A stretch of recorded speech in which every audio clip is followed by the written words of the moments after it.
군산 새만금 태양광 사업과 관련해 수사를 이어오고 있는 검찰이 신영대 의원 신병 확보에 나섰습니다.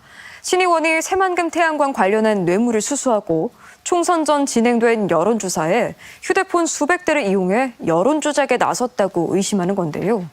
제22대 국회 현역 의원 중 구속영장이 청구된 첫 사례로 파장이 적지 않을 전망입니다. 정자형 기자입니다.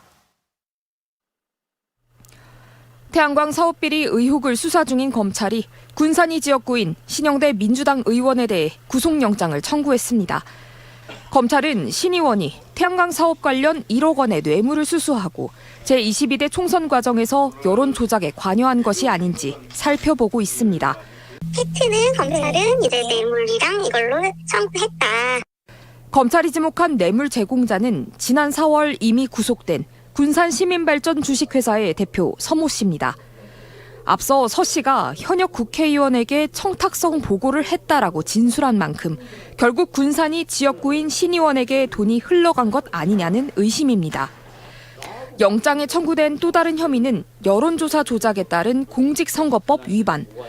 지난 6월 신 의원의 선거 사무원으로 활동했던 군산시 장애인 체육회 사무국장에 대한 검찰 압수수색 과정에서 휴대전화 100여 대가 발견됐는데 검찰은 이 휴대폰들이 지난 3월 진행된 여론조사와 민주당 당내 경선을 이기기 위한 결과 조작에 사용됐는지 의심하고 있습니다.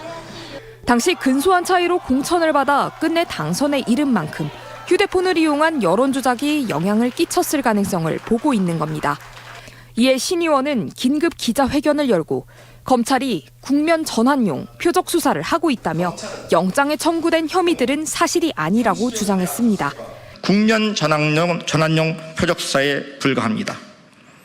본인들의 무능과 불법을 덮기 위한 야당 죽이기입니다. 태양광 사업비리 의혹과 관련해 신 의원을 소환한 지 불과 하루 만에 전격 진행된 이번 구속영장 청구.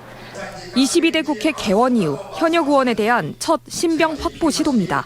MBC 뉴스 정자영입니다.